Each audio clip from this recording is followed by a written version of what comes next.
Então, boa noite a todos. Em nome da Sociedade Psicanalítica de Porto Alegre, eu agradeço a presença de todos que aqui estão para celebrar conosco os 55 anos da nossa sociedade, bem como os 25 anos da Revista de Psicanálise da Sociedade Psicanalítica de Porto Alegre.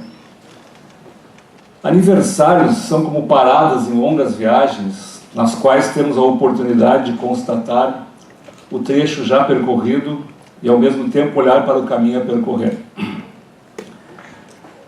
Tendo em vista que a história que nos precede, comemorar essa data da Sociedade Psicanalítica de Porto Alegre e sua revista é, sem dúvida, um motivo de grande satisfação para nós. Cabe ressaltar que nada se cria bem sem um tempo necessário para tal. É através dos anos que as organizações humanas se impõem como presença multiplicadora ou se findam sem deixar memória.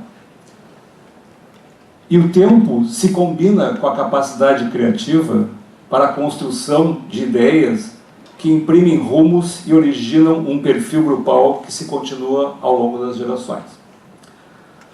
Sabemos que este momento é precedido pelo empenho de gerações de psicanalistas que se dedicaram ao desenvolvimento da psicanálise e da Sociedade Psicanalítica de Porto Alegre. Eu queria fazer uma menção aqui que nessa história geracional nós temos aqui presente o Dr. Isaac Pechansky, onde é que ele está? Que estava presente no ato de fundação da sociedade. Então, um agradecimento ao senhor e todos que nos precederam, para que nós pudéssemos chegar até o fim. Essa menção é uma homenagem àqueles que, ao ocuparem diretorias, participarem das diversas comissões, do conselho editorial da revista e em outras tantas funções, prestaram sua colaboração para a construção e o progresso científico, institucional e administrativo da Sociedade Psicanalítica de Porto Alegre.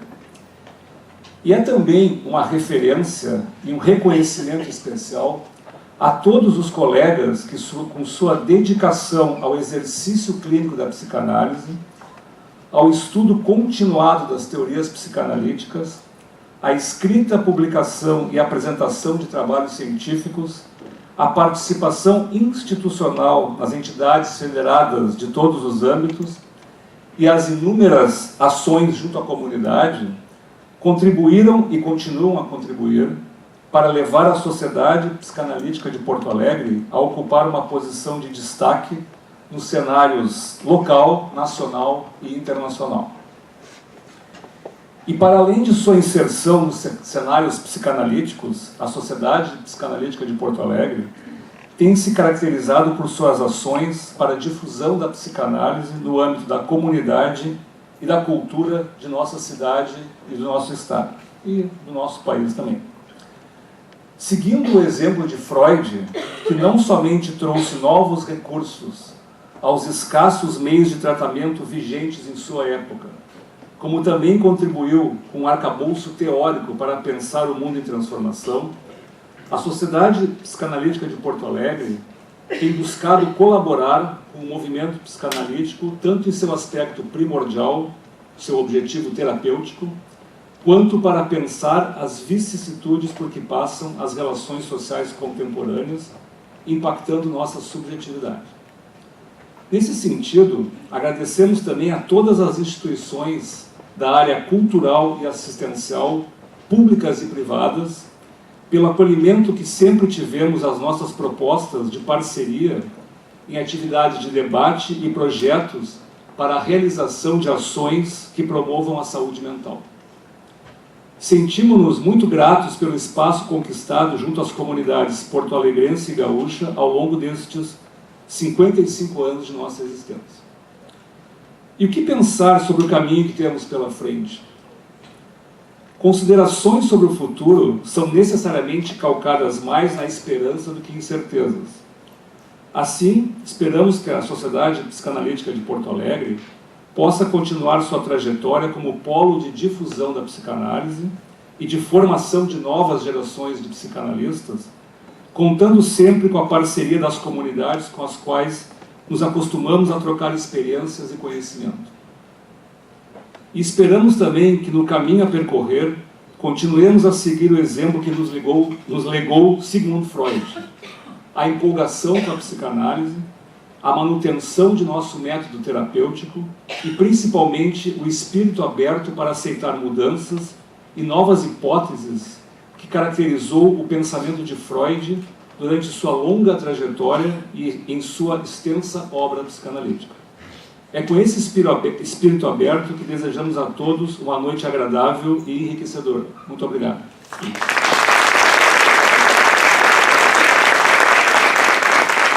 Gostaria de chamar agora, então, a Lúcia Thaler, que é nossa colega da Sociedade Psicanalítica e editora da revista de psicanálise da Sociedade, que está completando 25 anos.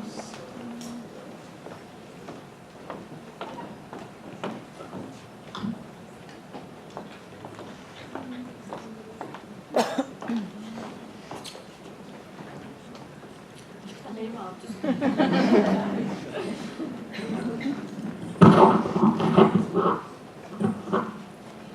Boa noite a todos.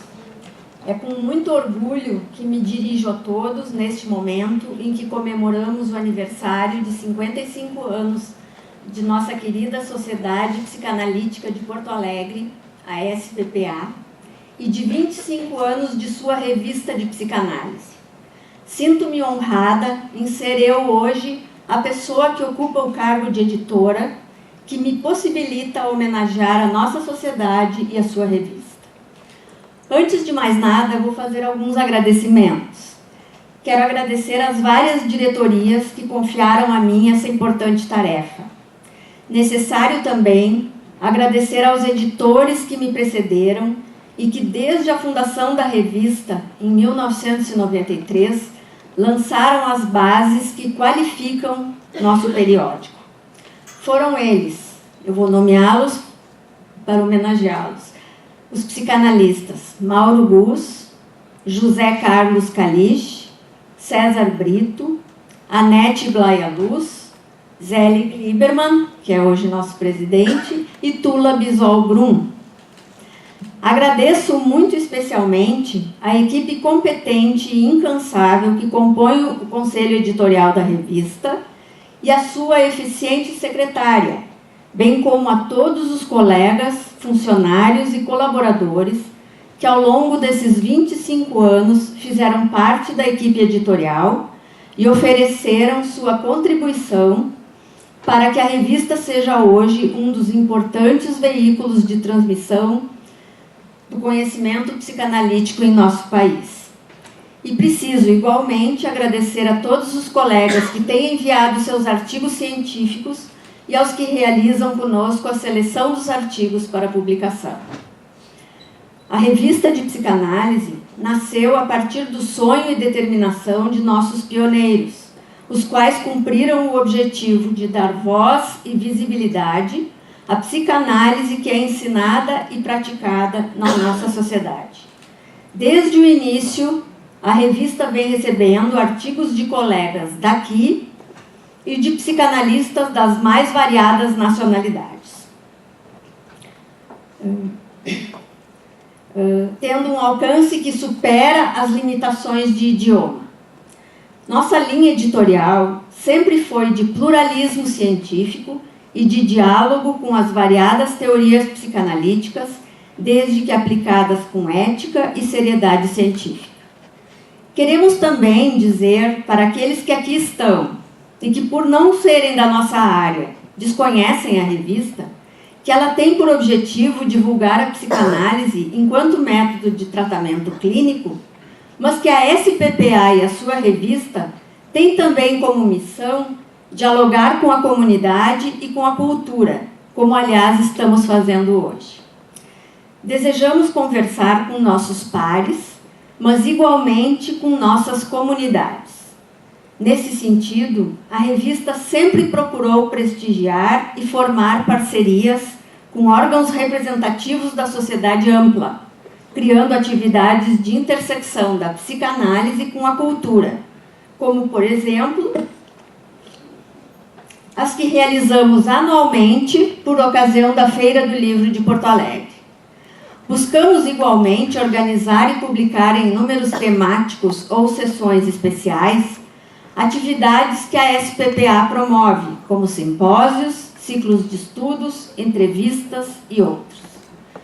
Privilegiamos também a publicação de ações de responsabilidade social que colegas da SPPA realizam em parceria com a Secretaria da Educação do município e com grupos de adolescentes de comunidades em vulnerabilidade social.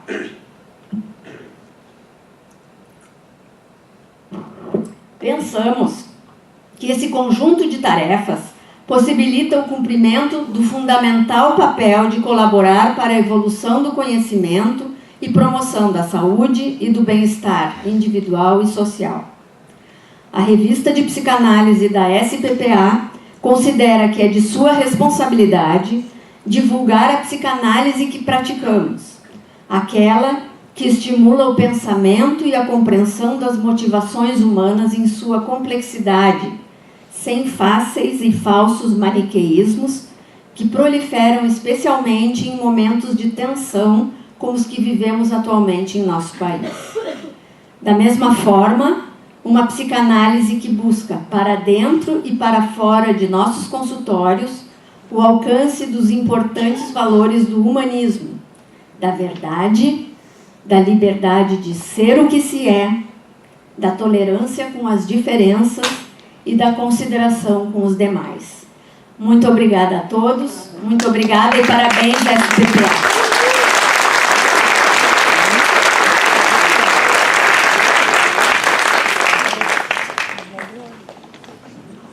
Queria chamar agora a nossa diretora científica, Maria Cristina Vasconcelos, que ela vai introduzir o debate, vai explicar a origem desse tema e como é que vai funcionar e vai apresentar os nossos convidados. Boa noite a todos, sejam bem-vindos para a nossa atividade de debate. Bom, partindo de situações vividas não só na prática psicanalítica, mas como sujeitos inseridos na cultura, ficamos inquietos diante das modificações que as formas sociais têm sofrido. Particularmente, os recursos tecnológicos trouxeram novas possibilidades que nos desacomodam, o que impacta na nossa subjetividade de maneiras diversas, que nem sempre podemos alcançar em um primeiro momento. Sobre esta inquietação, foram surgindo questionamentos que resultaram no tema da atividade de hoje, pois uma destas formas que vem mudando é a falta de clareza entre os limites do que é o público e o que é o privado. São vários os vértices que nos permitem olhar para esse tema, mas a título de uma provocação inicial, levantamos algumas questões. Onde fica essa fronteira quando, na atualidade, temos maior possibilidade de acesso a outros espaços e pessoas? Estamos verdadeiramente compartilhando esses espaços de forma a estarmos acompanhados? O instantâneo registro de imagens de tudo ao nosso redor e sua simultânea transmissão a qualquer lugar do mundo nos permitem reconhecer o outro em seu espaço privado? Ou esse outro constitui apenas uma imagem? E além das imagens, o que ocorre quando, na condição de cidadãos, temos efetivamente que cuidar do que é público? A noção dos espaços públicos é realmente de compartilhamento? Ou podemos utilizá-los de acordo com nossas necessidades privadas? Essas inquietações, nos trouxeram esse debate. Para debater esses temas, contaremos hoje à noite com a presença dos nossos convidados, que eu vou chamar o palco agora. Então, Francisco Marshall, historiador e arqueólogo, professor titular de História da Universidade Federal do Rio Grande do Sul, presidente do Clube Humboldt do Brasil, membro da Academia Nacional de Ciências da Argentina, autor de Édipo Tiranos, A Tragédia do Saber, e de numerosos projetos e artigos sobre a memória cultural e a interpretação da cultura, ativista e agitador cultural de Porto Alegre.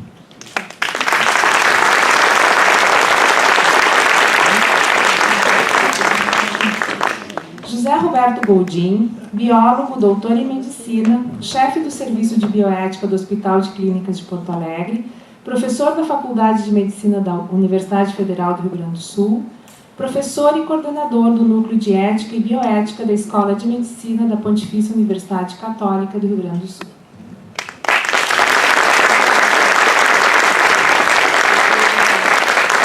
Felipe Gonçalves Silva, professor de Filosofia da Universidade Federal do Rio Grande do Sul, doutor pela Universidade de Campinas e pós-doutor pela Freie Universität Berlim, membro do Núcleo de Direito e Democracia do Centro Brasileiro de Análise e Planejamento, coordenador do Grupo de Trabalho Teorias da Justiça da Associação Nacional de Pós-Graduação em Filosofia.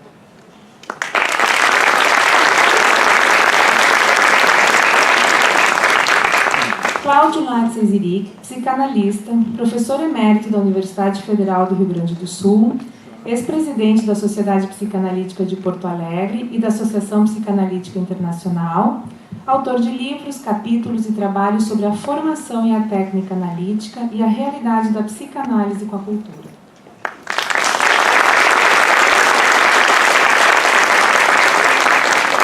César Brito, psiquiatra, psicanalista da Sociedade Psicanalítica de Porto Alegre, professor titular da Escola de Medicina da Pontifícia Universidade Católica do Rio Grande do Sul, doutor em Psicologia pela PUC, coordenador do curso de especialização em Psiquiatria da Pontifícia Universidade Católica do Rio Grande do Sul, chair do Working Party sobre especificidade do tratamento psicanalítico hoje do Grupo Latino-Americano.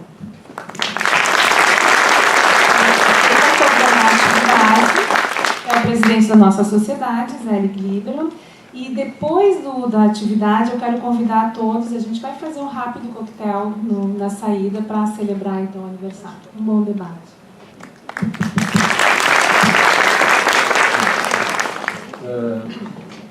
Para mim é uma honra estar aqui com esse time, né, de debatedores. Espero que a gente tenha uma noite proveitosa. E a dinâmica é assim, não, é que a gente possa conversar livremente e tentar abordar as perguntas que foram levantadas pela nossa sociedade, enfim. Então, a palavra está aberta para quem quiser começar. Então, para relembrar os nossos debatedores, faz tempo o tempo passa muito rápido atualmente, né? Então, as perguntas que foram levantadas são as seguintes. Onde fica essa fronteira quando, na atualidade, temos maior possibilidade de acesso a outros espaços e pessoas? Estamos verdadeiramente compartilhando esses espaços de forma a estarmos acompanhados? O instantâneo registro de imagens de tudo ao nosso redor e sua simultânea transmissão a qualquer lugar do mundo nos permite reconhecer o outro em seu espaço privado? Ou esse constitui apenas uma imagem? E além das imagens, o que ocorre quando na condição de cidadãos temos efetivamente que cuidar do que é público? A noção dos espaços públicos é realmente de compartilhamento ou podemos utilizá-los de acordo com as nossas necessidades privadas? Então, quem quer começar? Se me permitem, eu vou fazer um pequeno introito, um prólogo, que concilia um pouco do meu campo, que é o helenismo, é a tradução do Édipo, isso aí fala muito a toda essa comunidade, e também como arqueólogo, que deve falar mais ainda, porque afinal de contas Freud se definia primordialmente como arqueólogo. A arqueologia se construiu nas ciências humanas essa fronteira entre público e privado, porque até então a história trata da coleta de vestígios, que são sintomas de ações públicas dos homens, do Estado.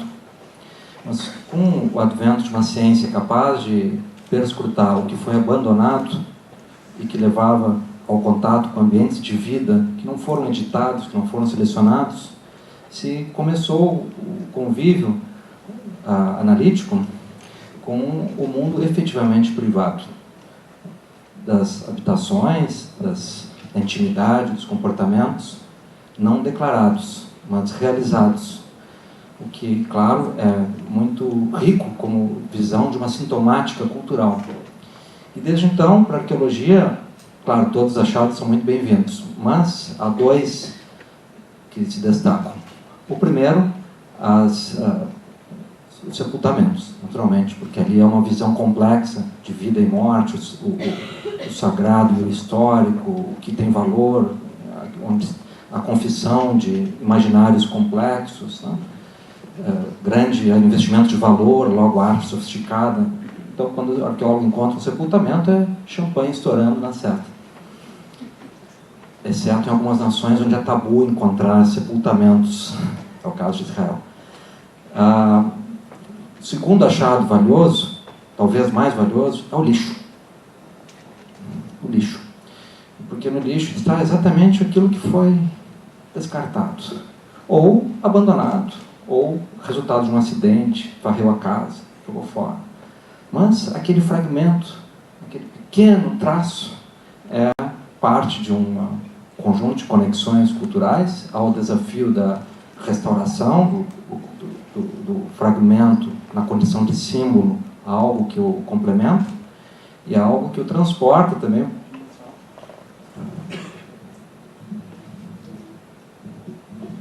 Uma dimensão simultaneamente de artefato, conservação do artefato, mas sobretudo a dimensão de símbolo, o artefato da cultura, um signo da cultura. Logo, há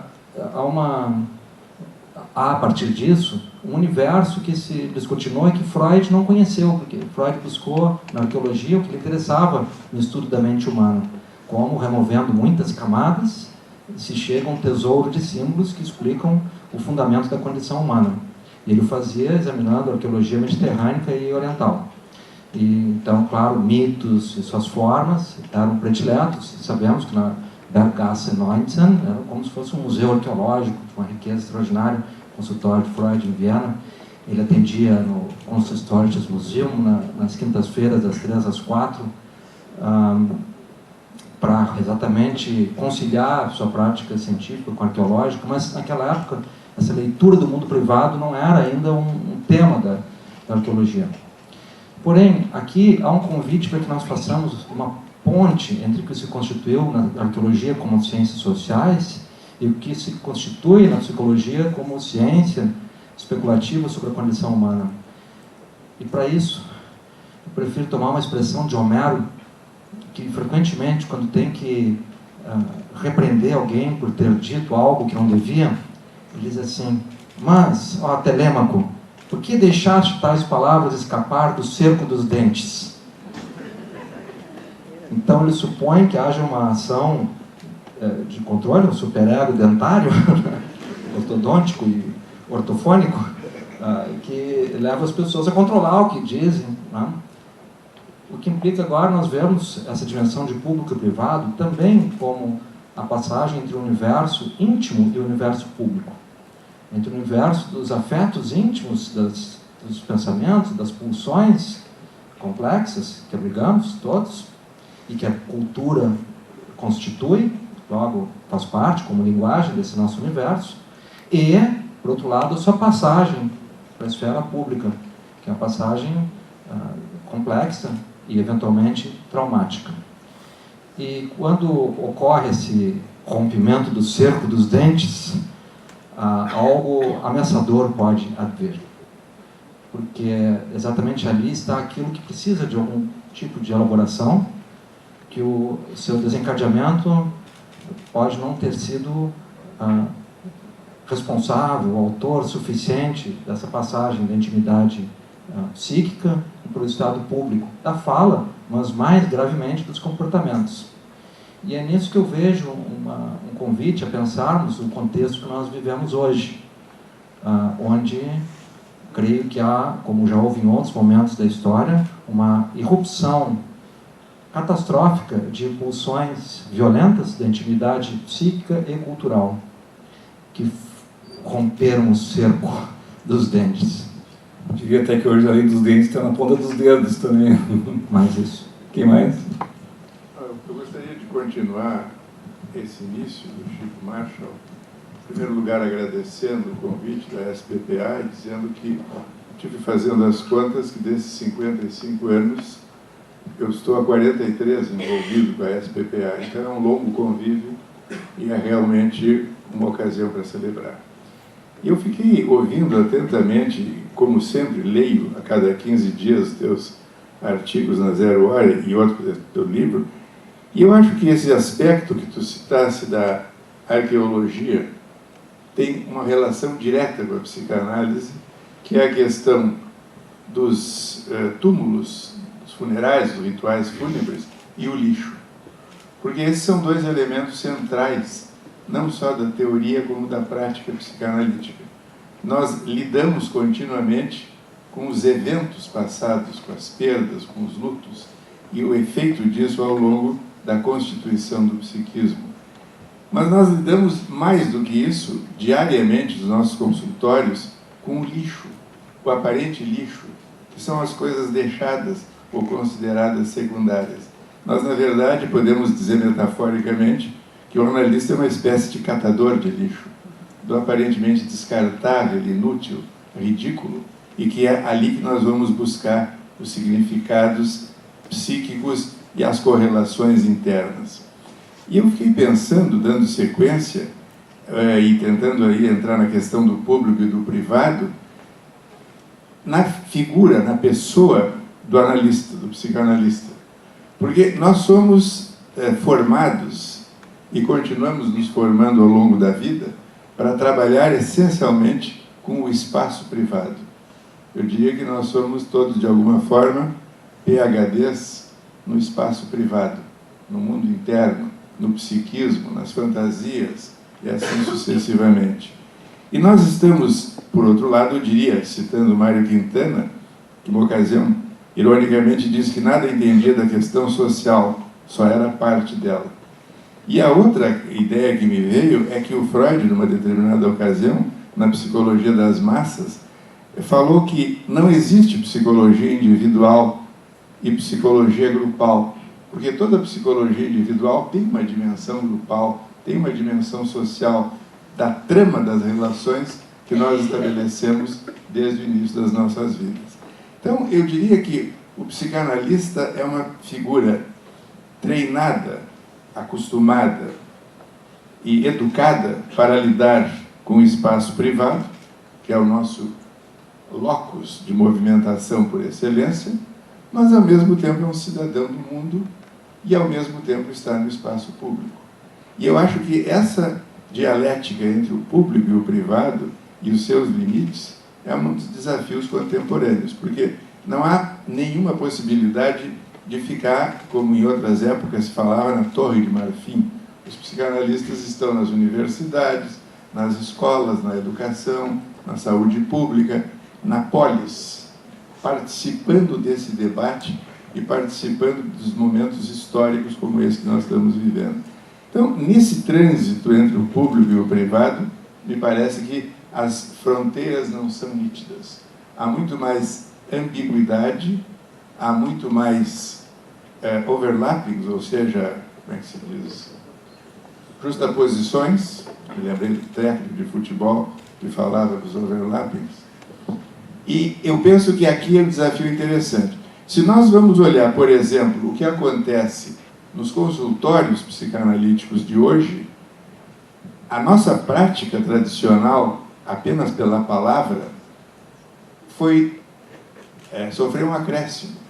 Os pacientes trazem os seus celulares, os seus iPads, os seus filmezinhos, as imagens que entram dentro do setting como um elemento natural da comunicação, da mesma forma que isso aí faz parte da nossa comunicação cotidiana. Então, eu diria que esse espaço é um espaço que se superpõe, muitas vezes, e é um espaço interessante, porque nós que atendemos, que ouvimos, que estamos ali, também somos cidadãos do mundo, vivemos as angústias, as preocupações e estamos imersos nessa construção da realidade compartilhada junto com nossos pacientes. Então, para começo de conversa, eu gostaria de dizer isso. Cláudio falando, eu me lembrei de um episódio que eu acho muito divertido, assim, dentro dessa lógica arqueológica, dentro da arqueologia da informática. Né? No início da década de 70, teve um pesquisador da Califórnia que fez um programa, vocês imaginam, naquela época os computadores não tinham interfaces gráficas, era só texto, né? Aquelas telas verdes ainda, só com os textos rolando. E ele simulou um paciente paranoide, né? Então era um simulador de comportamento paranoide que ele fez. E teve um outro instituto da Califórnia que fez como se fosse um terapeuta que simplesmente fazia aquela coisa de devolver tudo que o outro dizia na forma, ele refazia na forma de perguntas. E eu tenho esse texto, ele é maravilhoso, porque ele tem uma hora que funciona e depois ele desanda, né? De que eles botaram os dois computadores a se comunicar. O que tinha um programa terapêutico e o que tinha um programa paranoide, eles começavam a se falar. Mas não era isso que eu queria contar. Eu queria contar para vocês o que aconteceu com a secretária do que tinha feito o programa terapêutico. Né? Um dia ele entrou no consultório dele, na universidade, e ela estava usando o computador dele. Né? E ele disse, fulano, ela disse assim, só um pouquinho, me dá 2 minutos para eu acabar. Né? E ali que eu acho que começou alguma coisa dessas interações virtuais mais profundas, entende? E que a gente começa a ver assim, né, uma das questões que foi trazida. Antes a gente tem um livro que eu acho maravilhoso, que fala sobre público e privado, que é de um jurista que já morreu, se chama Nelson Saldanha, de Recife, que era um cara que tinha uma veia literária muito forte. E ele escreveu um livro maravilhoso sobre isso, é um livro de direito, mas o título é muito instigante, que ele diz que é O Jardim e a Praça. Né? Que ele dizia, olha, no jardim eu estou num ambiente privado, protegido, onde eu posso fazer as coisas sem que eu não tenha que dar satisfação para ninguém. Mas na praça, ao contrário, na praça eu estou com a visibilidade plena o tempo inteiro. E aí ele vai discorrendo essas questões e estão fazendo isso. Quando a gente vê hoje, essa praça migrou para um outro lugar. Né? Aquilo que era, estava falando lá na Ágora, na Polis, né? onde as coisas aconteciam e eram trocadas, hoje elas virtualizaram. Semana passada, no sábado passado, vocês andavam na cidade, não parecia que a gente estava a uma semana de uma eleição presidencial. A cidade, do ponto de vista da vida, né, do espaço, da realidade existente, assim, de cada um de nós, era uma coisa. Mas se vocês entravam na barreira do espaço virtual, ali o bicho estava pegando muito forte. Né? Ou seja, aquilo que antes era a confrontação na realidade existente, migra para a realidade virtual. E isso é uma migração muito interessante de ver, né? De que a gente está vendo assim, o César e eu, nós damos aula juntos, né? Os nossos alunos são virtuais hoje em dia. Né? As relações predominantemente deles, de amizade, de trocas de informações, são mediadas por aparelhos.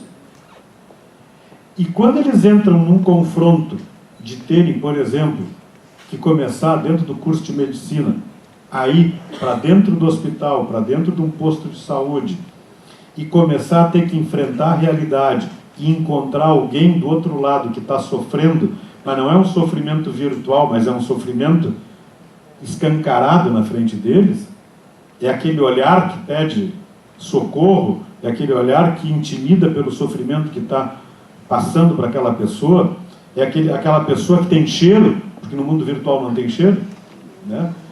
Isso dá um impacto de sofrimento gigantesco para os nossos alunos hoje em dia. Né? Vocês veem toda uma movimentação que está se fazendo nas escolas de medicina hoje em dia, de tentar de alguma forma dar suporte emocional para os alunos nessa trajetória deles, que sempre foi sofrido. Isso não é uma novidade, mas ela está tendo agora um sofrimento diferente pela falta desse confronto de uma realidade existente que está ali, real na frente deles propriamente. Não é mais mediado por uma foto, não é mais mediado por uma mensagem, por um vídeo, não. É ele se deparando com aquele paciente que olha diretamente no olhar dele. E essa faz uma diferença que para mim é crucial nessa questão. E esse é o troço novo que está acontecendo, que a gente não sabe lidar com ele direito, né? Os nossos referenciais não estão claramente adequados para isso. A gente ouve falar no privado, a gente vai para a privacidade. A noção de privacidade é extremamente polissêmica, né? Ela tem significados os mais variados possíveis. E o que é o mais fantástico é vocês pensarem assim, nós demoramos 2000 anos, mais ou menos, construindo a noção de ter um espaço privado, um espaço de proteção, um espaço que ninguém invadisse a minha intimidade. E aí os caras inventam um negócio que nem o Facebook, que nem o Instagram, e todos os outros do gênero, onde as pessoas se mostram com uma exposição assim absurda, que vocês ficam pensando, mas como é que alguém tem coragem de se expor desse jeito? Né? E no dia seguinte vocês se espantam mais ainda. Né? E assim é uma super exposição, porque eu não tenho o olhar do outro que me dá esse freio nos dentes, talvez. Né? Eu não tenho essa resposta instantânea. Eu acho que isso é que dá, não tem outro que se espanta ao me ver naquela exposição. Pode ser um espanto tardio, mas não é aquela confrontação direta que a gente tinha. Então, eu acho que essas novidades são fundamentais da gente poder entender essa nova dinâmica, e que a gente tem que entender uma coisa fundamental, que a Cristina também disse, que na medida que a gente está no virtual, eu não tenho mais a noção de tempo e eu não tenho mais a noção de espaço. É diferente do que se eu converso com o Cláudio e eu espero imediatamente uma resposta do Cláudio num diálogo. Agora, se eu estou no virtual, essa resposta pode nunca vir. Mas eu também não tenho que ter a presença do Cláudio aqui. O Cláudio pode estar no Japão e ele me responde talvez mais instantaneamente que o César, que está a 1 metro de distância do que eu.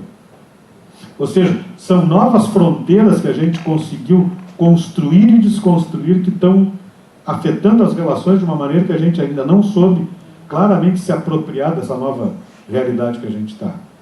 Eu acho que esse deve ser um desafio enorme para vocês dentro da relação terapêutica com os pacientes. Era para ser uma provocação. Estou vendo que o Felipe está cheio de anotações, vamos passar para o Felipe, então. Alô, bom. Boa noite a todas e a todos. É um grande prazer estar aqui. Eu agradeço o muitíssimo convite feito pela Cristina. Eu venho de uma semana muito cheia de um evento fora de Porto Alegre. Eu acabei de chegar do aeroporto praticamente. Cheguei aqui completamente sem voz. Pensei em cancelar minha participação, mas a ideia me deixou muitíssimo triste. Resolvi, né, honrar o compromisso. E, sobretudo, me deixaria muito triste deixar de escutá-los, conhecê-los pessoalmente, né? Pessoas sobre as quais eu escutei muito falar, algumas já li texto, tinha muito interesse em, enfim, participar desse evento como um todo. Bom, eu fui convidado como professor de filosofia. Vocês sabem que filósofos, em geral, têm uma certa obsessão por conceitos e definições, né? Então, a primeira contribuição aqui nesse bate-papo, eu gostaria de iniciar com uma das provocações, uma das questões da Cristina, que nos remetia à ideia de fronteiras entre privado e público. Eu acho que falar em fronteiras entre privado e público nos remete, enfim, ao modo como nós compreendemos, né, uma coisa e outra. O professor Gondim já falou um pouco sobre isso. No tipo de área do conhecimento, de pesquisa, do eu trabalho, eu sou levado a pensar o privado e o público como esferas sociais, né, como campos da vida social. Certamente é um modo muito particular, não esgota os sentidos todos, né, essa oposição entre privado e público pode ter, mas eu gosto de pensar a coisa assim. Eu acho que isso nos remete, isso nos dá acesso a uma série de questões e problemas sobre privacidade, ou a publicidade, o debate público atual, a partir dessa via, né? Então, de maneira geral, a esfera pública é pensada como uma esfera comunicativa, né, uma esfera social de comunicação, né, de interação social, mediada linguisticamente, de horizontes abertos, né, não tem limites para o princípio, ao menos, né? Tem-se uma certa expectativa que aquele tipo de material comunicativo, aquele material cultural, aquele tipo de experiência lançada à esfera pública, ela pode ser acessada por qualquer um, né? Tem também por característica ser uma esfera do anonimato, né? Eu não sei quem vai acessar o tipo de informação que eu jogo na esfera pública, né? E mais do que isso, a esfera pública, e aqui nesse ponto eu penso sobretudo em um filósofo, um autor particular, que é Jürgen Habermas, ele vai insistir nesse ponto. A esfera pública, socialmente, né, como esfera social, ela abarca uma certa expectativa de um certo tipo de comunicação específica, baseada em um discurso que se pretenda minimamente racional, né? Uma troca de argumentos, feita entre atores que se colocam em posição de satisfatória liberdade e igualdade, sem a qual a troca de argumentos ela não cumpre seu papel de convencimento, né? Veja, o discurso só tem seu valor próprio caso ele seja livre, caso ele não esteja estruturado por meio de ou através de relações de poder muito desiguais, né? E assim por diante. Bom, para não me alongar demais, a esfera privada seria também uma esfera comunicativa, por princípio, né? A esfera privada não é uma ilha deserta, não é uma esfera do isolamento social. É uma esfera comunicativa, mas que é estruturada de uma forma muito particular. É uma esfera comunicativa de acesso restrito, de acesso reservado, né? Quem compartilha a minha privacidade são aqueles que eu convido, né? Isso já torna a esfera privada uma esfera em que prevalece a pessoalidade, né? As interações ali se dão por biografias concretas, ou que, pelo menos, elas pretendem se tratar, né? Como biografias, né? Que interagem enquanto tais, pretendem se conhecer enquanto tais, assim por diante. Bom, dito isso, como é que fica a questão da fronteira entre público e privado? Nesse ponto eu penso também em questões relacionadas à passagem de experiências privadas a experiências públicas, ao campo da publicidade, que o Marshall chamou atenção, e algo que o professor Goldin também tocou, que, e trabalha, né, muito seriamente, de forma rica, em seus textos, em suas intervenções, que são os riscos atuais à privacidade, né? Novas tecnologias de controle, de observação, que fragilizam a privacidade de forma significativa e podem fazer a passagem da experiência privada à experiência pública extremamente traumática, né? Pode fazer essa passagem ilegítima, diria eu, né? Para usar uma linguagem do meu próprio campo de estudos. Então, vejam, acho que a forma mais simples de encaminhar essa questão é a passagem entre privado e público, ela é legítima por si só, né? A transformação de questões tradicionalmente tidas como privadas em questões públicas, ela não é um mal em si mesmo, né? Dentro do campo democrático. Boa parte dos movimentos contestatórios, eles transformam questões tradicionalmente tidas como privadas em questões públicas, né? Que merecem ser avaliadas como questões de justiça, que devem ser decididas por todos. O movimento feminista, talvez, no final do século XX, né, desde a década de 80, década de 90, talvez seja o principal movimento social a fazer isso, né, transformar temas habitualmente tratados como privados em questões públicas e políticas, né, que mereceriam ser trabalhadas conjuntamente, coletivamente. Até para transformar certas estruturas, né, da interação privada. Então, a passagem não é um mal em si, as ameaças à privacidade existem, mas essas ameaças não se dão, no meu modo de entender, na própria colocação de conteúdos tidos como privados na esfera pública, necessariamente, mas no desrespeito de uma certa fronteira, no desrespeito da lógica interna da própria privacidade, né? Essa passagem do privado ao público, essa passagem de experiências ou da intimidade elaborada privadamente, né, ao campo da esfera pública, ela deve ser de uma livre disposição de vontade do próprio agente, né? Só eu posso vir a colocar experiências privadas no espaço público, na agenda pública, né? Veja, só eu posso revelar espontaneamente, né, as minhas experiências privadas e buscar trabalhá-las, buscar elaborá-las publicamente. Então, essa é uma fronteira que merece ser preservada. Desse modo, as fragilizações da privacidade atual, elas existem sim, mas eu não gosto de pensá-las como um tipo de risco gerado por uma intervenção do espaço público ou da privacidade ou da publicidade no âmbito privado, né? Então, não gosto de pensar privado e público como um jogo de soma zero, como esferas sociais, como esferas comunicativas. Elas se complementam, elas possuem funções complementares, elas se fortificam, se fortalecem mutuamente e, portanto, prejuízos à privacidade habitualmente acompanham prejuízos à esfera pública também, elas minguam conjuntamente. Bom, eu tenho uma série de coisas a falar a partir disso, mas eu acho que eu já tomei demais o meu tempo inicial. Vamos voltar a mais uma rodada de debate, né? Muito obrigado.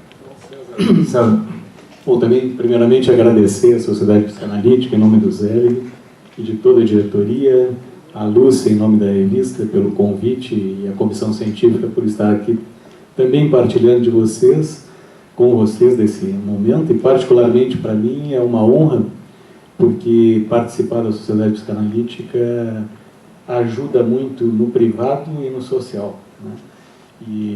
Então é importante, enquanto o Zélio comentava ali, eu estava pensando, a gente não tem muita ideia, né, quando olha uma sociedade psicanalítica e justamente não imagina a importância de ocorrer isso dentro de uma cidade. São poucas cidades no mundo que têm 55 anos de uma sociedade psicanalítica e criada, né, quase que nas fronteiras do fim do mundo aqui, né? Então a gente deve muito ao esforço de todos os nossos pioneiros e poder ter essa dimensão. São raras cidades do mundo que têm uma orquestra sinfônica, uma sociedade psicanalítica. Nós temos aqui algumas, duas ligadas à IPA, entre outras, né? Então a gente tem que valorizar esse aspecto desse esforço, né? Bom, mas eu também fiquei pensando a respeito, né, da questão do público e privado. Eu sou essencialmente um psicanalista, sou professor também dentro da medicina, dou psiquiatria também, e fiquei pensando, por que será que a gente escolheu esse título, né, público e privado, por uma jornada de comemoração da sociedade psicanalítica? Porque esses termos não são da ordem da psicanálise, o Felipe já colocou, são da ordem do social, e essencialmente eu pensei, né, que nós estamos trazendo e falando sobre esse texto, sobre esses termos. O psicanalista também gosta muito de conceitos, porque é o que orienta, né? Porque a gente, de uma certa forma, no mundo de hoje, está precisando encontrar um lugar dentro desse contexto social. E aí é importante a gente pensar, o Marshall comentou isso, o Goldin, o Cláudio também, a psicanálise lida com o íntimo, né? Esse íntimo, ele parece, né, tão natural quando a gente fala hoje em dia, mas essa intimidade ela surgiu há relativamente pouco tempo dentro da história, né? Não sei se o Marshall confirma ou não isso, e o Felipe também confirma. Tem a impressão que na filosofia fala a partir de Santo Agostinho, das Confissões, né, que é a primeira pessoa que vai escrever sobre algo que acontece dentro dele, das suas paixões, dos seus pecados, da sua mentalidade. E é interessante porque quando a gente olha, por exemplo, né, vai olhar o público e o privado lá em Aristóteles, por exemplo, não existe esse espaço, né, esse espaço de uma intimidade. Privado era aquilo que acontecia dentro da casa, né, da área de propriedade de um homem, de um cidadão da cidade, mas na intenção de um lugar de domínio. O privado tinha então um patrão, tinha uma esposa que se encarregava da procriação e da alimentação, tinha os escravos, que era natural, o homem, né, capaz, ele deveria comandar as pessoas menos capazes. E aí a regra era do patrão. E os filhos eram pessoas que ainda precisavam evoluir. Então eles não tinham direito a questionar as ordens, né? E isso se determinava como espaço privado. O público, né, ou a polis, era justamente esses homens, né, que saíam das suas casas e ganhavam não mais a necessidade de ter o controle da manutenção da vida, de suprimento das necessidades, e sim poderiam então ir dentro da polis ter a liberdade para criar, para discutir, para usar a palavra, né?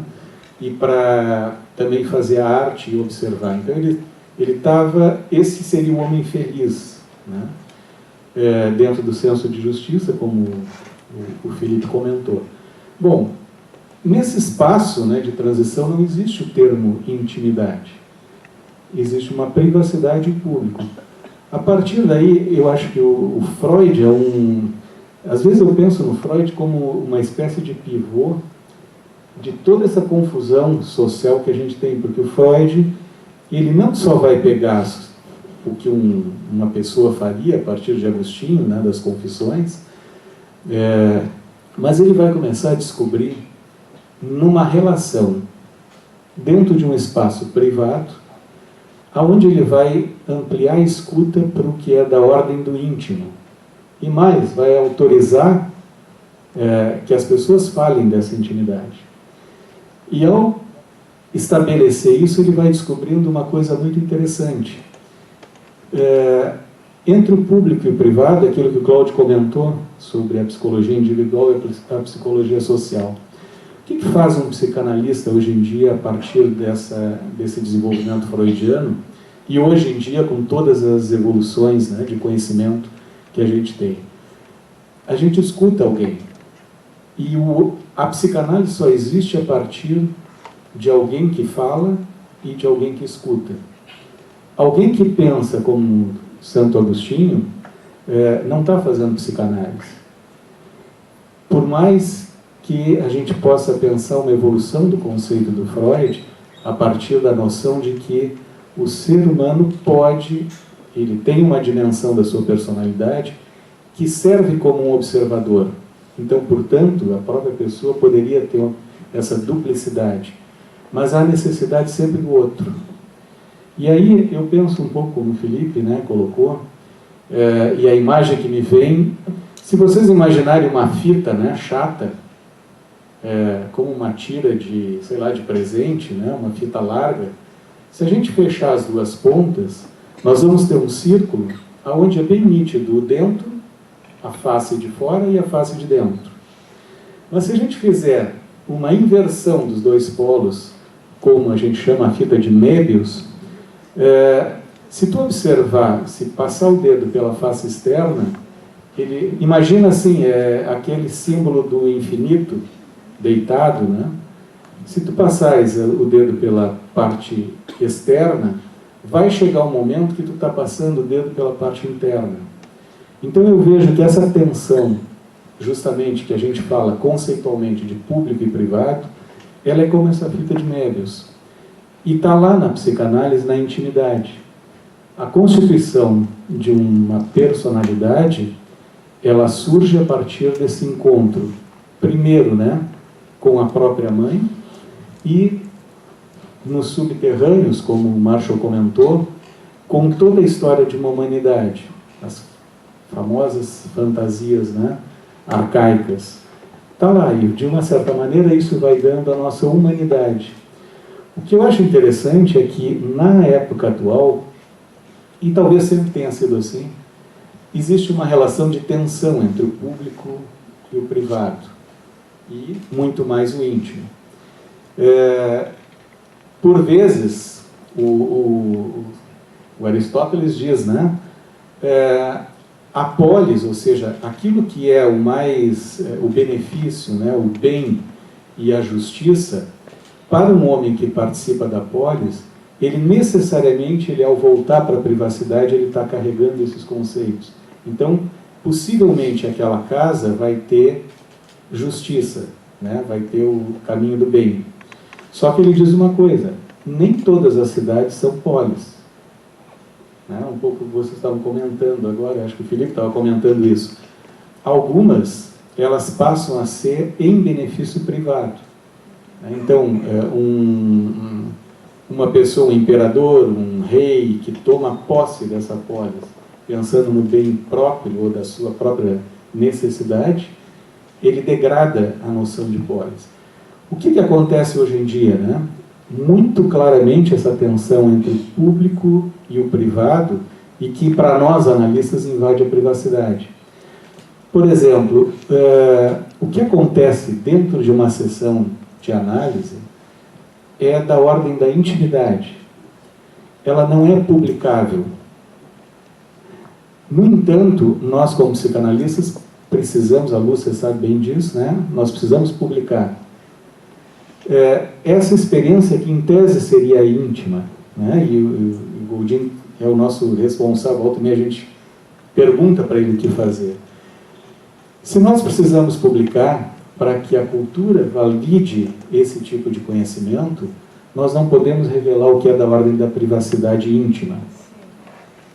Então, nós precisamos mostrar uma parte da psicanálise que é pública, que são as nossas teorias, os nossos casos clínicos disfarçados, modificados, e tem uma parte privada, que é justamente aquilo que acontece na sessão e, em geral, se torna impublicável. Só para abrir um pouco essa questão da circularidade entre o público e o privado.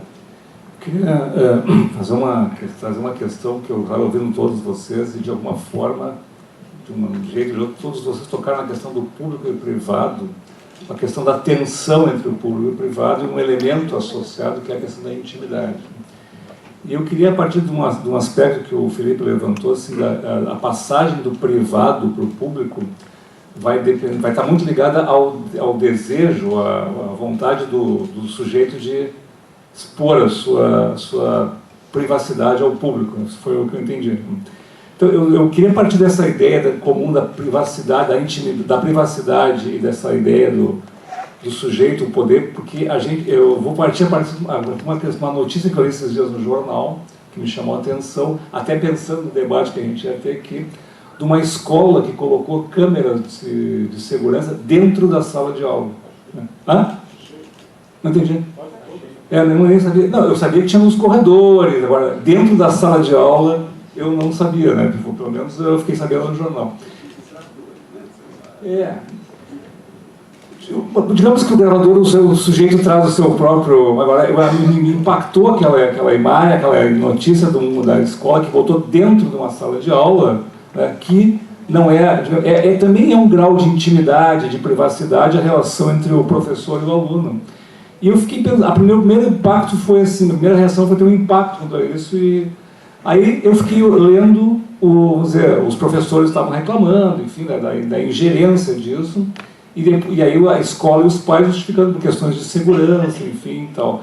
Então eu queria que vocês comentassem um pouco a respeito dessa questão, dessa tensão, né, que aparece nessas questões, assim, não só no uso privado, o pessoal, cada um faz da sua própria rede social e tal, mas isso que extrapola em alguma medida, é coletivo, extrapola em alguma medida. E os pais, em tempo real, podendo observar o que está acontecendo. Exatamente. Né? Qual é o impacto disso? E certamente isso, vamos dizer, este é um exemplo da invasão do privado para um público, para o que não necessariamente depende da vontade do sujeito. Assim. Então, vou te dar um exemplo, então.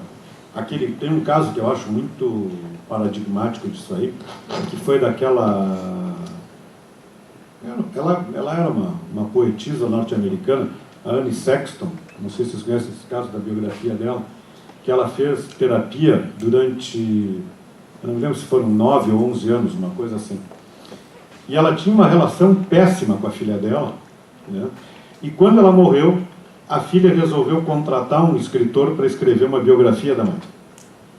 E aí ela forneceu todos os dados que tinha e ele disse que eram insuficientes. E aí ela lembrou que a mãe fazia terapia, né, por longo período com o terapeuta dela. E ela entrou em contato com o terapeuta e ele, na primeira instância, se negou a dar as fitas, porque ele gravava todas as sessões, né? E numa segunda instância ela pressionou e ameaçou com justiça e ele cedeu e entregou as fitas. E toda a biografia que foi publicada foi baseada onde? Nas fitas das sessões terapêuticas. Aí a pergunta é assim, qual é a leitura que alguém que está fora daquele setting terapêutico vai fazer, e é uma pessoa que não tem um treinamento, né, daquela escuta para fazer isso dentro daquele contexto, ele não conheceu a pessoa, ele não conhecia ela enquanto viva, E aí ele interpreta, na visão dele, de fora, uma coisa que estava num espaço de absurda intimidade, se a gente for pensar. E as pessoas que conheceram ela, ao lerem a biografia, dizem, mas ela não era assim. Né? Agora, pensem assim, essas pessoas todas morrem, mas o livro ficou. Ou seja, qual é a biografia real dela? Não é a biografia que as pessoas conheciam e que elas manifestavam, mas é aquela interpretação de um ambiente que não era o ambiente público que os demais tinham acesso. Ou seja, esse exemplo, para mim, é um exemplo terrível de mau uso de uma informação coletada, né, e que, por uma pressão totalmente indevida, acaba sendo liberada de uma forma totalmente errada. Nas escolinhas infantis, a quase totalidade tem câmera, e os pais ficam no celular vendo os filhos brincar, vendo a professora lidar. E aí tu pensa assim, como é que fica a questão da espontaneidade? Né? Então tu sabe que tu está num ambiente de hipervigilância. Aquilo que era aquela grande construção do panóptico, né? Aquela enorme prisão que teria um ponto central e a partir dela eu veria todas as celas, né? Então seria assim o sonho de consumo do sistema carcerário na época. Nós não precisamos mais construir nada. A gente invade com mecanismos e vocês veem, nós fornecemos informações 24 horas por dia para todas as pessoas, né? E vocês estão sendo, a gente está numa vigilância plena hoje em dia, né? Bastou estar andando em qualquer lugar, a gente está sendo filmado, gravado, sendo ouvido, e tudo isso aí está presente, e é uma coisa inescapável, se a gente for pensar. Aquela noção da privacy americana, né? De eu quero ficar sozinho, isolado, naquela casinha no meio da pradaria, e como não tinha nem vizinho, mas mesmo assim eles botavam uma cerquinha em volta, né? E armados até os dentes para que ninguém passasse a cerca, né? Isso acabou, mas eles continuam com as armas até os dentes dentro das casas, né? Eu queria continuar aqui a partir desse caso que o Goldin contou, porque me parece muito interessante esse livro que foi escrito a partir de fitas gravadas numa sessão. E eu me lembrei aqui, te ouvindo, de um grande psicanalista norte-americano, Roy Schaefer, que dizia que não existe, na verdade, uma história de uma pessoa. Existem narrativas que a pessoa constrói ao longo de sua vida. Ela chega para uma análise com uma narrativa. Ela vai terminar essa análise com outra narrativa, que ela vai construir conjuntamente com o analista. Então eu diria que esse livro não se refere à história dessa pessoa, se refere a uma versão modulada por um fenômeno central da psicanálise, que é a transferência, construída conjuntamente com esse analista nesse período histórico em que os dois conviveram. Então, acho que esse é um dado muito interessante e que o escritor reconstruiu. A gente sabe que as histórias, né, as versões da história vão modificando. Nós tivemos até um período que nós tínhamos aqui a história latino-americana, um grupo de livros se chamava A Versão dos Vencidos e a outra A Versão dos Vencedores. Por exemplo, eu me lembro de livros sobre a Guerra do Paraguai, que tinha uma versão brasileira, etc., e a versão paraguaia são completamente diferentes. Então, eu queria comentar um pouco, em alguns aspectos que já foram discutidos, e a partir da questão do Zelig, essa questão do que acontece numa análise e do que é construído e do que pode ser transformado em público. Por exemplo, tomando um aspecto do que o César disse, que eu acho muito apropriado, parte do que ocorre numa análise pode ser tornado público, mas a essência da intimidade dessa relação não é transformável em narrativa e não é transformável em algo do conhecimento público. Essa é uma das razões pelas quais nós temos a pesquisa psicanalítica, que nós usamos instrumentos que se usam numa série de áreas da medicina, da ciência, da psicologia, e tentamos dar versões sobre o que acontece nas psicoterapias, nas análises e nos tratamentos. Esse é um aspecto da grande relevância da necessidade da pesquisa, que é uma área central, na qual todos aqui, de alguma maneira, estão envolvidos. é uma maneira de mostrar efetividade, processo, transformações. Então, o que acontece realmente numa análise é algo que tem na intimidade, que tu destacaste, um elemento central. E essa intimidade é pessoal e intransferível, como uma carteira de identidade.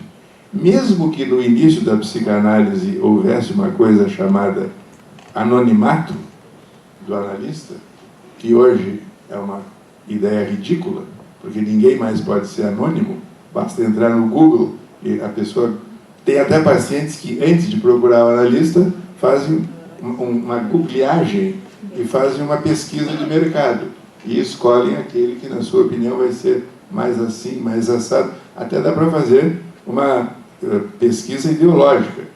O cara mais de esquerda, mais de direita, mais de centro, mais gremista, mais colorado.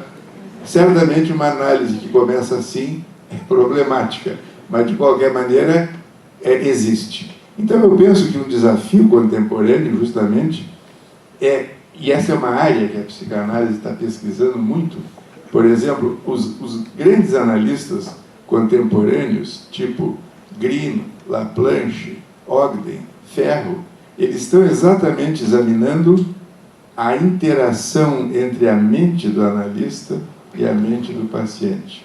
E o campo analítico, que tu mencionaste, Felipe, é uma construção que ocorre em cada análise. E que isso torna tão fascinante o nosso ofício, que nós podemos saber que amanhã nós vamos atender A, B, C e D. Mas não sabemos absolutamente nada do que vai acontecer em cada uma dessas sessões. Porque ela vai ser construída. E nós, no início da sessão, podemos supor que a conversação vai para um lado ou para o outro, e ela, de repente, se transforma completamente. Então, é uma obra em construção. É uma ciência do único, do irrepetível e do particular. Por mais que haja essa interação entre o público e o privado, e ela está todo o tempo presente, tem uma coisa íntima, tão própria dessa dupla, que é irrepetível e intraduzível. E nós podemos usar um conceito do Freud, que são os derivados do inconsciente, nós podemos dar alguns relatos parciais. Por isso que os relatos de caso, o Green, por exemplo, André Green, que foi um grande analista francês, costumava dizer que não gostava de relatar casos, porque os casos são escolhidos para provar a tese do autor. Então ele punha em dúvida a utilidade de sempre ter material clínico. E então, eu acho que esse é um aspecto importante, e como nós estamos continuamente lidando com isso, e estamos vivendo agora essa situação pré-eleitoral, os pacientes estão falando, a nossa postura é ouvir, sem preconceito, sem tentar condicionar de um lado para o outro, mas essas palavras que indicam os nomes dos candidatos, essas palavras que indicam os nomes dos partidos, no setting analítico, não se referem aos candidatos e aos partidos, se refere às representações psíquicas que tais palavras nos trazem. E o nosso desafio, porque nós também, como cidadãos, temos as nossas preferências, as nossas escolhas, é conseguir fazer uma escuta aberta, dentro da possível neutralidade que tentamos utilizar, e ver o que significa isso, nesse momento, para esse paciente e para a relação que ele tem conosco. Realmente é um desafio contínuo, especialmente porque nós, como diria o Mário Quintana, somos parte da questão social e estamos envolvidos até a medula nesse clima. É curioso o que o Goldin disse, porque esses dias estava numa outra cidade, de um outro país, caminhando tranquilamente nas ruas, exatamente como parecia aqui, e há toda uma situação de convulsão que está acontecendo. Não está nas ruas, está nas mídias sociais e está nessa tensão permanente. Por fim, para concluir essa parte, eu fiquei pensando uma coisa. É possível a intimidade com 50, 100 mil pessoas? É possível a intimidade entre duas pessoas? É possível a intimidade entre uma pessoa consigo mesma? Eu acho que esse é o nosso desafio contínuo. Nos casos que nós levantamos, fica claro que a constituição de uma esfera pública se dá à custa da intimidade, do privado. Mesmo no caso da pólice, onde há o advento de uma esfera pública que é complexa, acontece na Assembleia, claro, mas acontece na Ágora, que não é o lugar da Assembleia, acontece no teatro, e vai ultrapassar os muros, onde há a defesa privada. Aí antecede 250 anos Aristóteles, Solon, pai da democracia ateniense. Aristóteles escreve na segunda metade do século IV, no início do século VI, Solon, em uma cidade em crise, transtornada, inicia aquilo que constitui a noção do público na polis, que é a alienação é inadmissível. Ele baixa uma lei que se torna crucial em Atenas. Havendo luta civil, disputa, aquele que não tomar partido será exilado da cidade. E num outro poema ele diz, aquele que pensa escapar da crise na intimidade do seu quarto, na sua casa, não sabe que a crise pula o muro e vai buscá-lo no fundo do quarto. E hoje as pessoas estão perdendo o sono. Essa semana em particular, há muita crise. E outros dormindo muito mais para se recompor da angústia de vida. Enfim, é uma relação entre sono e crise. Hoje, essa semana, eu notei que está aflorando como assintomática. Mas, enfim, nesse caso, é muito claro que a Constituição da esfera pública retira da intimidade a barreira que ela pretende, tal como o processo psicanalítico constitui uma esfera pública no âmbito da linguagem, que retira as pulsões já organizadas em forma de uma linguagem. Logo, nós vamos necessariamente pensar linguagem, identidade e memória. O que, nos processos identitários, organiza essa esfera mais pública de todas as esferas públicas, que é a esfera das linguagens. A esfera do conhecimento, essa que o Felipe fala, lembrando que o Habermas chama Lebenswelt, não, o mundo da vida, a teoria da ação comunicativa. Então, é como as possibilidades de um consenso social se estabelecem dentro de uma racionalidade da linguagem. Logo, tratar-se-ia de organizar assim, a veracidade semântica, a sinceridade, a comunicação como um todo, para que ali se tenha uma esfera pública eficiente na linguagem. Mas no caso mais grave de pacientes com sofrimento, tá? Então nós temos que avançar um pouco mais disso, né, da sociedade, da intimidade psíquica. Enquanto vocês falavam, eu lembrava, a propósito, uma teoria que à época foi muito revolucionária, e só foi recuperada pelas ciências humanas uns 50 anos depois, que é a teoria da memória de Maurice Halbwachs. Ele escreve, já influenciado pelo desenvolvimento da psicologia e da semiótica. Então, ao longo dos anos 20 e 30, ele amadurece uma teoria social da memória, que ele cristaliza em duas grandes obras, que são La Mémoire Collective, traduzida em português, a memória coletiva, e outra que não foi traduzida ainda, que é Les Cadres Sociaux de la Mémoire, os quadros sociais da memória. E ali, ele, num momento pós-freudiano, por assim dizer, ele entende que a memória é constituída de signos adquiridos na experiência empírica. E todos os processos identitários são processos mnemônicos. Nós rememoramos a identidade religiosa, a ordem familiar, a identidade corporativa, clubística e a identidade política, através do Estado. Então, eu falo dos points de repère, pontos de recuperação, que organizam o cronograma, o fluxo, o espaço da cidade, como um regime de memória no qual se constitui a identidade. E logo, ele chega ao ponto, então, de fazer uma provocação à psicanálise. Ele diz, mesmo o sonho, ele só é tangível e só é conhecido e só se organiza por meio de signos que são adquiridos na experiência empírica, que estão no universo da linguagem.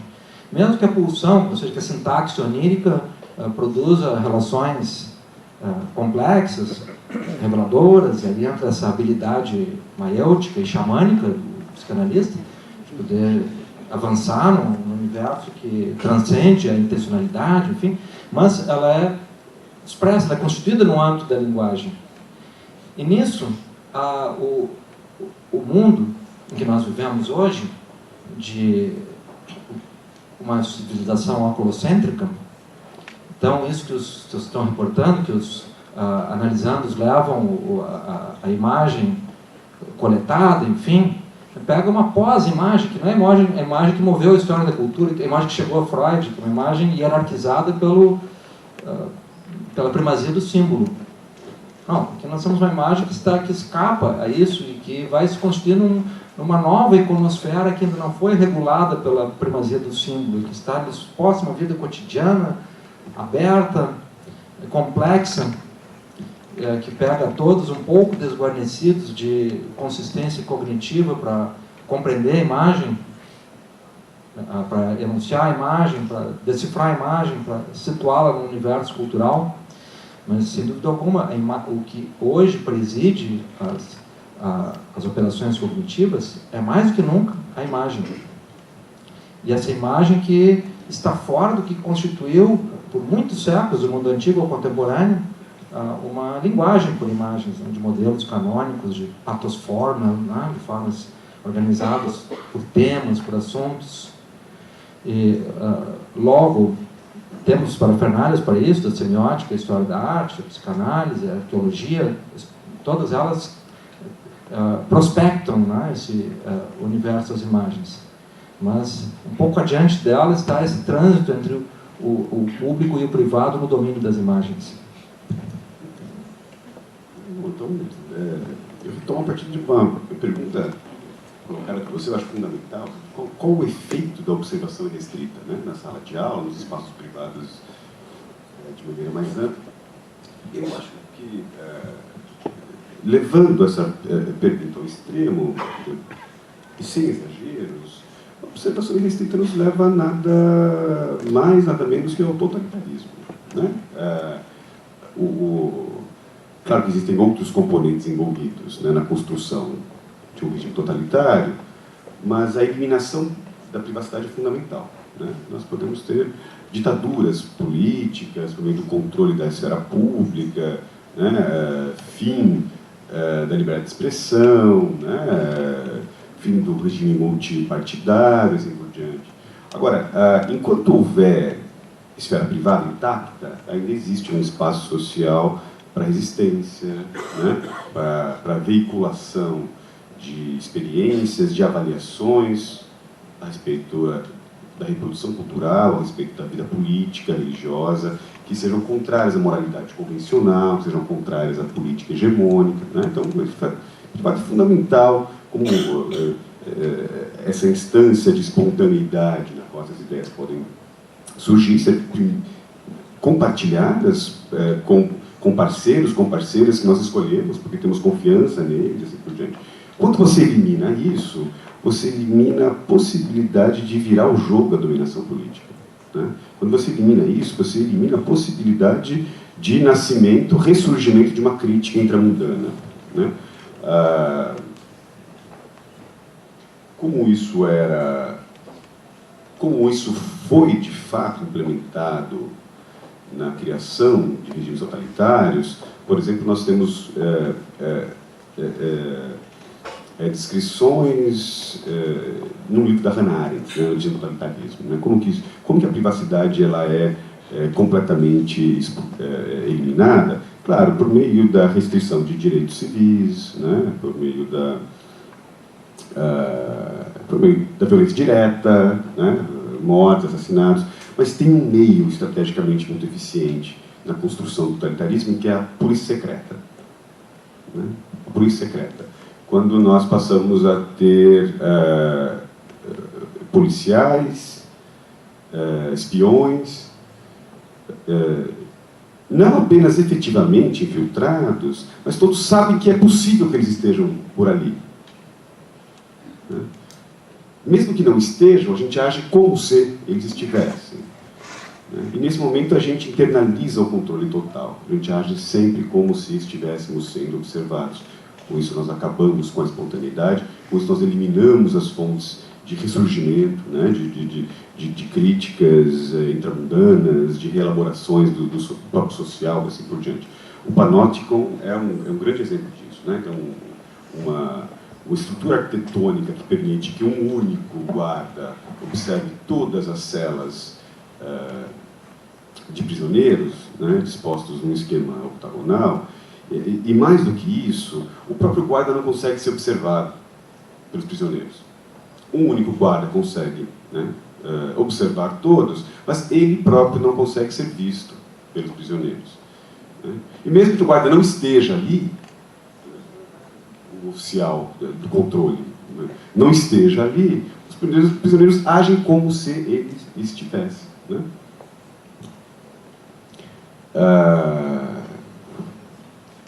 Então a eliminação da privacidade, seu desgaste, né, é algo politicamente muitíssimo sério.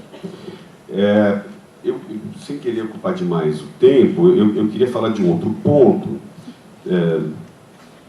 Acho que na primeira rodada nós trabalhamos um pouco essa questão, eu falei um pouco sobre isso. Como pode ser traumática uma passagem forçada, né, uma exposição forçada das minhas experiências privadas, das minhas experiências íntimas. É bastante controverso se a intimidade consegue, de fato, ser sequestrada desse modo, mas enfim, né, estou falando de experiências vividas privadamente ao âmbito público, né, como é ilegítimo, como pode ser considerado patológico, né, esse tipo de sequestro de experiências pessoais minhas, né, por alguém outro, né, que as coloca a público sem a minha disposição de vontade. Mas eu acho que tem uma outra legitimidade, uma outra patologia importante a ser mencionada, que ela é inversa, né? É impedir que experiências privadas possam vir a ser levadas a público, podem vir a ser elaboradas publicamente. Né? Para usar uma metáfora jurídica, uma metáfora do direito penal, é o cárcere privado. E com isso você impede que certas experiências pessoais possam vir a ser reelaboradas, ressignificadas, porque eu acho que, claro, a experiência clínica, terapêutica, ela é muito específica, ela é insubstituível, mas, bom, posso estar completamente equivocado. Na interação humana, de maneira geral, nós somos levados a recobrar memórias, nós lembramos de coisas ao longo de uma conversa, nós lembramos de sentimentos, nós revivemos emoções por meio da interação e assim por diante. Isso faz a gente, pelo menos por hipótese, poder pensar que a interação favorece, né, a possibilidade de reelaborações das minhas, aperfeiçoamentos, né, das minhas próprias experiências pessoais. E quando o sujeito se vê impedido de expor, né, levar espontaneamente suas experiências particulares ao âmbito público, nós impedimos isso. Né? Nós temos, veja, existiu uma certa política no exército norte-americano, isso foi em um certo momento bastante discutido, em que eles não mais criminalizavam a homossexualidade de oficiais do exército, né, de membros do exército como um todo, mas impediam que elas fossem exercitadas, vividas, expostas publicamente. Né? Então, era uma obrigação de viver na privacidade. Né? Isso também é patológico. A mera tolerância às minorias sexuais, né? Nós permitimos, mas longe de mim. Né? Isso leva a uma marginalização social, a uma impossibilidade de elaboração pública de experiências que tende a ser profundamente produtiva, né, para o sujeito que busca se aliviar de fantasmas, de culpas, de processos traumáticos vividos no campo da privacidade. O Sérgio pode começar, mas vamos fazer um debate um pouco mais livre, assim, né? Cada um poder interferir na fala do outro se tiver vontade, é o que dizer, para a gente poder ficar um pouco mais à vontade. Eu achei interessante, para lembrar um aspecto, né? A gente fala, o Márcio lembrou a questão do simbólico, né? E o simbólico é algo importante dentro da psicanálise, e o simbólico, evidentemente, tem essa duplicidade do público, do privado, do íntimo e do social, né? Porque ele se cria, ele se expressa a partir disso. Mas o que eu tenho achado interessante, quando a gente fica pensando na atualidade, justamente, e pensando quais são as saídas possíveis, né, para um mundo em que polariza entre o individualismo exagerado, né, como tu lembrasse ali, vou para uma floresta, me armo e faço o que eu bem entender aqui, ou um social exagerado em que determina, por exemplo, como é que vai ser a educação do filho, né, dentro da casa. Como, por exemplo, a questão da palmada, né? Dá para ter palmada, não dá para ter palmada, é agressão, não é agressão. Essas regularidades, né, essas regularizações, que um invade o campo do outro e aí gera essa tensão. Mas o que é interessante pensar, eu penso assim, né, que a gente tem, felizmente, como humanos, nós temos sempre uma saída. E essa saída, ela se dá justamente por um aspecto que eu acho que a psicanálise, na sua privacidade, desenvolve muito hoje em dia, que é a noção de que o funcionamento da nossa mente, ele é autônomo da nossa razão. E ele forma símbolos e forma justaposição de ideias muito antes da gente ter consciência disso. E o que é interessante é que a psicanálise começa a mostrar, a demonstrar, que partículas dessas formas de pensamento podem se unir e gestarem novas representações, não necessariamente aquelas marcadas pela cultura, inclusive com usos novos dos símbolos.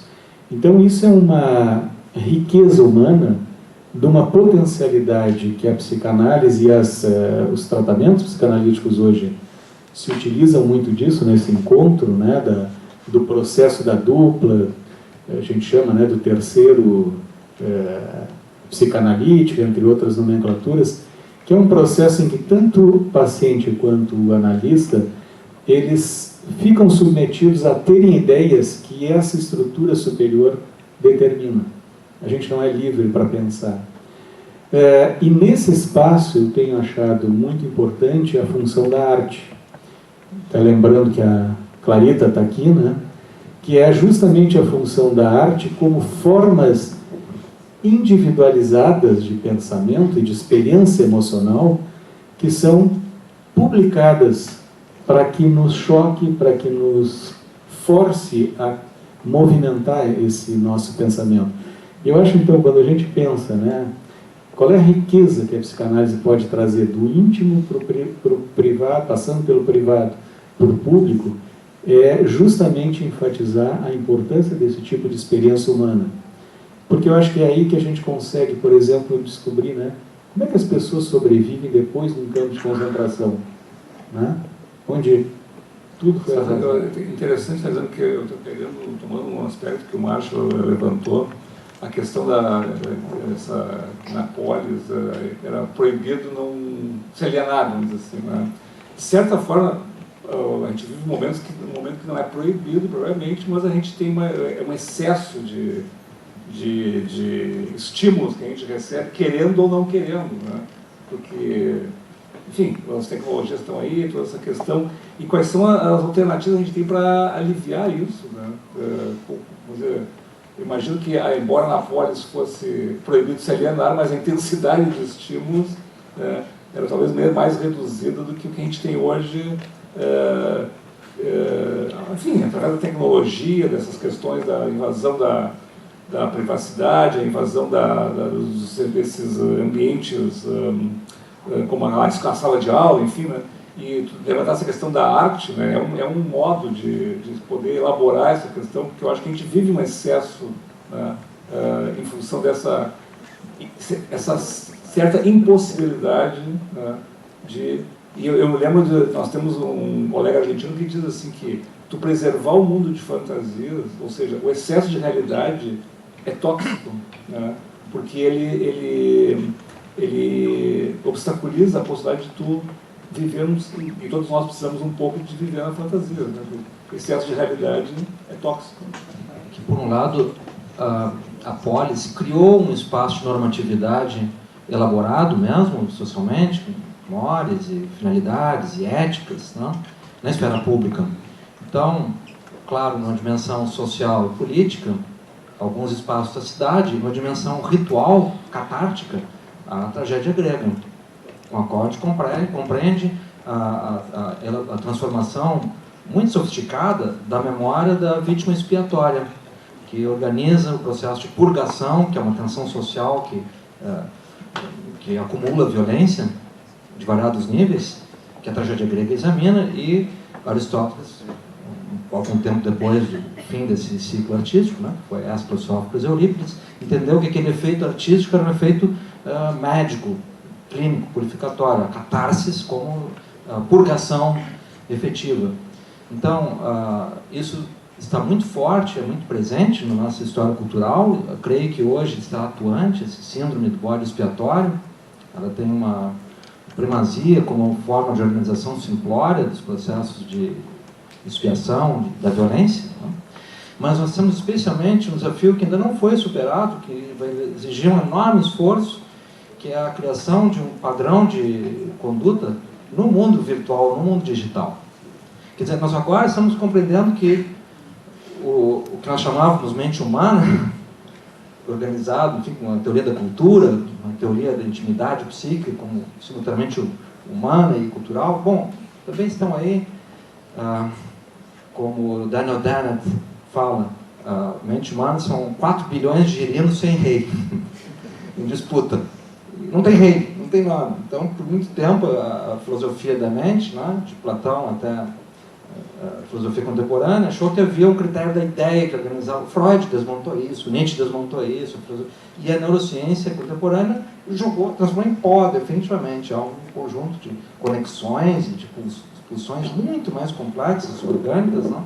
Presidem a mente. Então, aí nós sabemos que há uma complexidade que já está nos desafiando a renovar tudo que se acumulou em torno da filosofia da mente de Platão ao início do século XX. Agora, o que se dirá, então, nessa esfera selvagem que se tornou o mundo virtual?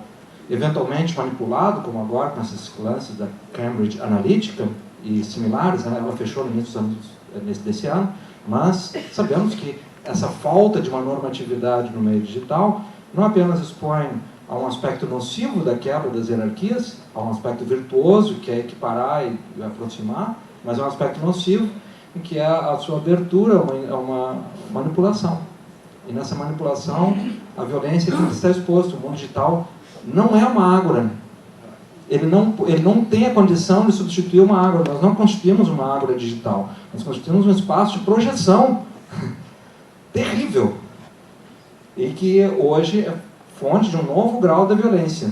Porque cria outro volume de frustrações e de violações e de transtornos individuais e sociais decorrentes dessa nossa ingenuidade numa nova esfera de vida criada. Eu acho que é muito interessante o rumo que a conversa está tomando, porque de repente me ocorreu o seguinte, provocativamente. A psicanálise, afinal, tem alguma coisa a dizer sobre essa realidade contemporânea? Ou nós vamos continuar repetindo os nossos mantras tradicionais? A psicanálise tem, de fato, novas contribuições? E aí me ocorre uma sucessão de contribuições, obviamente, desde o Freud, mas o Freud não viveu a nossa época. As contribuições dele são muito importantes para a clínica psicanalítica e para uma certa compreensão da cultura a partir do momento em que ele viveu. Mas agora nós temos toda essa realidade que vocês todos estão mencionando. E, por exemplo, quando tu fala do totalitarismo e da Hannah Arendt, existe um notável paralelismo entre as contribuições de um analista contemporâneo, que é o André Green, e as da Hannah Arendt, estudando o que acontece na destruição da subjetividade e na destruição da intimidade e do que é humano. Que esse era um dos objetivos dos regimes totalitários. Ele estudou o Holocausto, o nazismo e assim por diante. E existe uma produção de vários outros analistas que estão tentando exatamente mapear no momento em que as coisas estão acontecendo. Existe uma coisa acontecendo, por exemplo, aqui no nosso país.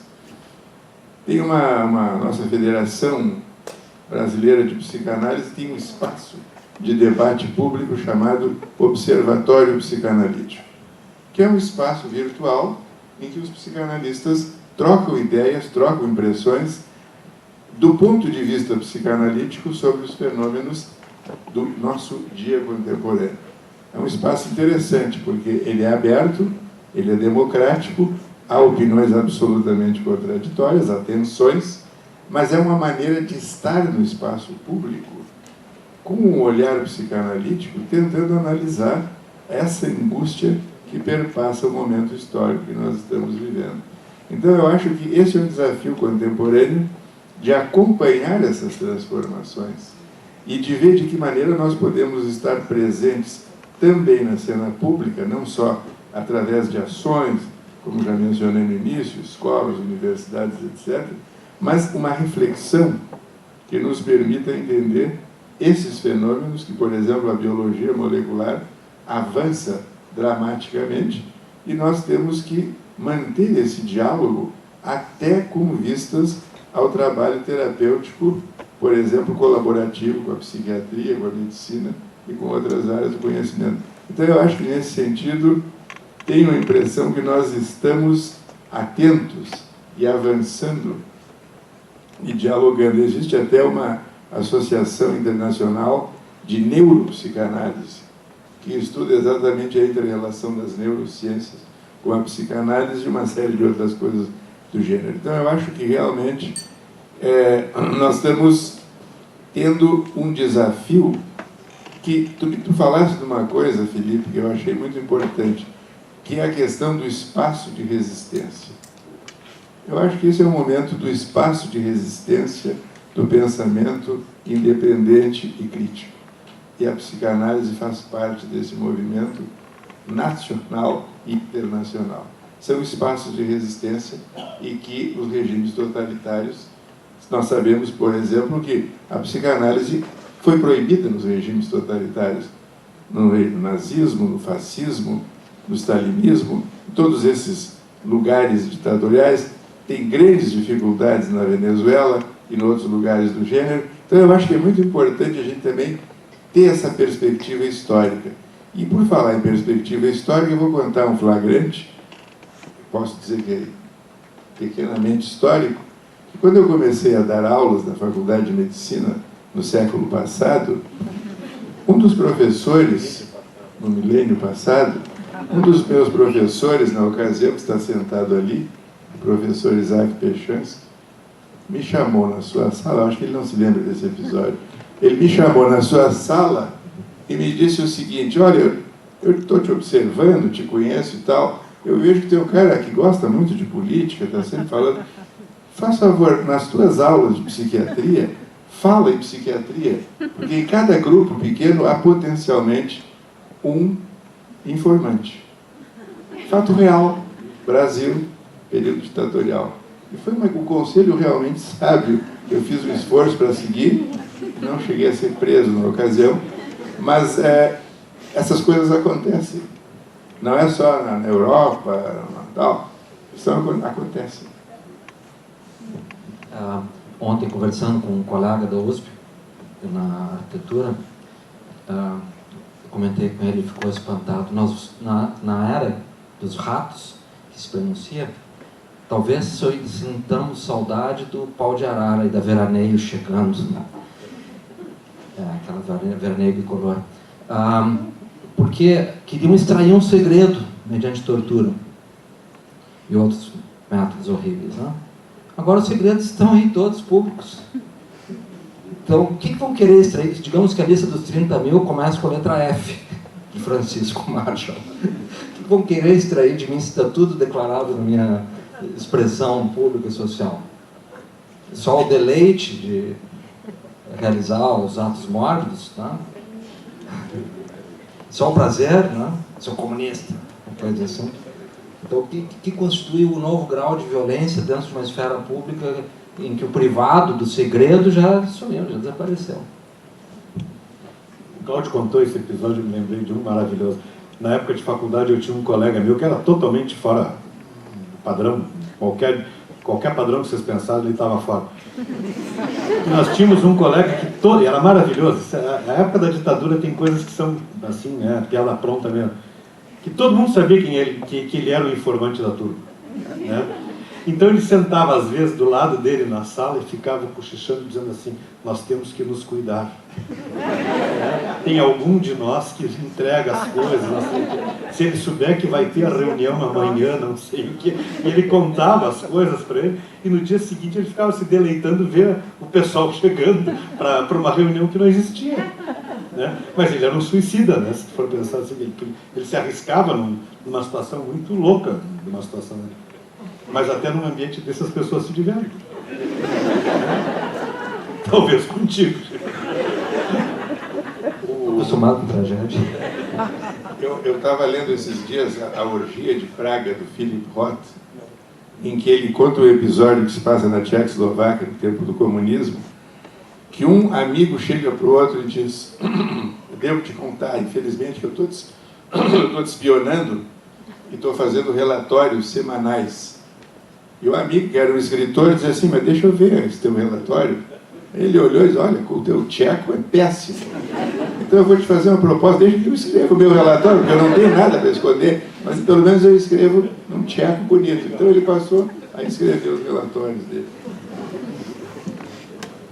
Muito bem, chegamos no nosso horário, né? Eu queria dizer que para a Sociedade de Psicanálise de Porto Alegre foi uma satisfação realizar essa atividade junto à comunidade, nesse ambiente universitário, que também é uma associação que foi muito feliz para nós.